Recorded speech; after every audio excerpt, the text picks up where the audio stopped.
So, good day mga guys, welcome back to our channel, James Mall Sound. Nasa bakasyon tayo pero meron tayong pasyente na concert 502. Ang sabi ng customer ay wala daw sound, so nagtabi tayo ng speaker. Test muna tayo kung may sign nga ng ano. So try natin power on. Pak. Yun, try natin ang relay. So speaker protect, hindi siya nag-active, hindi sabihin may problema siya. Ayan, hindi pa nalinisan, so kailangan natin ayun mga guys, meron ditong resistor sunog.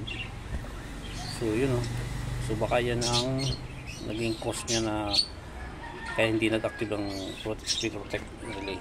So yan ang ating i-check mga guys. Okay, see you next video.